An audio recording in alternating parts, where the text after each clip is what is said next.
পানিগুলো ছেড়ে দিয়া যদি আল্লাহর দরবারে আপনি দরখাস্ত করেন, আমার আল্লাহ বলেন বান্দারে যৌবনকালে যদি একবার ডাক দেস আমি 70 বার বান্দা তোর ডাকে জবাব দিই।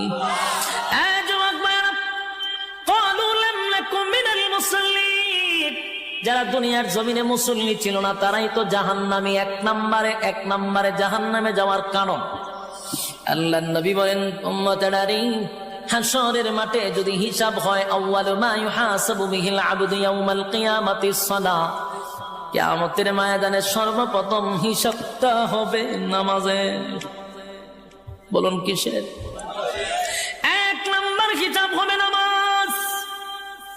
অথচ আমাদের সমাজের মানুষ নামাজটাকে বড় অবহেলা করে, নামাজ পড়ে না, হেলায় আর কেলায়। জিগাইল হুজুর আমার ফ্যান বালা না, কি হয় ফ্যান বালা, হুজুর আমার সময় নাই, আমি খুব ব্যস্ত। আল্লাহ বলবে বান্দারে সময়ের মালিক তো আমি, রাইতে দিনে 24 ঘন্টা সময় তো আমি দিছি, আমার দেওয়া সময় কেন আমারে দিলি না? মন গড়া জিন্দেগি কেন চানাইলি? আমার দেওয়া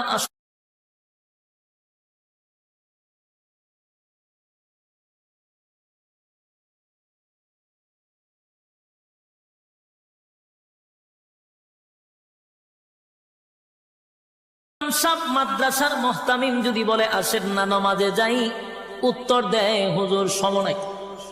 যেই লোকটা বলছে হুজুর সময় নাই, এই লোকটা দেখ বিশ্বকাপ খেলায় সময় আছে, ফেসবুক শরীফের সময় আছে, ইউটিউবের সময় বলে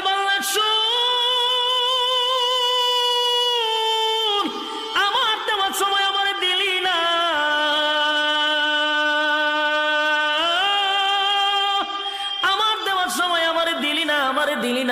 দিলি না।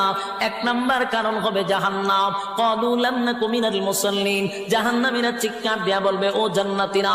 জাহান্নামে আসার 1 নম্বর কারণ হলো ক্বালু লাম নাকু মিনাল মুসাল্লিন, তোমরা মুসল্লি ছিলা, আমরা দুনিয়ার জমিনে মুসল্লি ছিলাম না, তাই তো জাহান্নামে আসছি। জাহান্নামে আসার 1 নম্বর কারণ হলো নামাজ।